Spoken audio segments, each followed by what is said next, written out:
Ot muchalda tug'ilganlar. Plyus tomonlari: tezkor, shiddatli, jo'shqin hayot kechiradi. Zo'r notiq, yaxshi suhbatdosh bo'lganligi sababli suhbati orqali rom qiladi. Erkinlikni sevadi, nazoratni yoqtirmaydi. Xarizmasi kuchliligidan otlarni sababsiz sevishadi. Topqir va zudkor insonlar hisoblanadi. Minus tomonlari: shoshqaloq, tez qaror qabul qiladi, tez zerikadi, jahli tez va intizomga chidamsiz. Qat'iy grafik asosidagi ishlarda ishlay olmaydi, chunki ishxonaga belgilangan ish vaqtida emas, o'ziga qulay vaqtda kirib boradi. Buyruq berishlarini ham yoqtirmaydi, shu sababdan boshliqlari bilan tez-tez ziddiyatga borib turadi.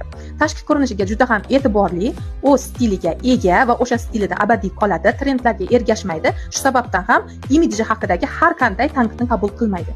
Munosabatlarda tez sevadi, bir qarashdagi muhabbat aynan otlarga xosdir.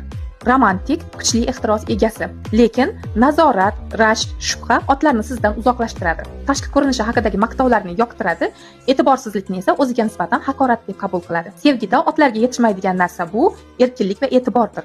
Mos kasblar: marketing, coaching, speaking, blogging, turizm, sport va media sohasi. Mos emas kasblar: bir xil rutinaga ega bo'lgan qog'ozbozlik va majlisbozlikka aloqador har qanday kasb. Video ma'lumotlari Chinese Zodiac, Theodora Love va Sharq taqvimi kitoblaridan olindi. Har doimgidek to'liq ma'lumotni video ostida qoldiraman va albatta obuna bo'lishni unutmang. Keyingi videoyim qaysi muchallar haqida bo'lsin? Izohlarda yozib qoldiring.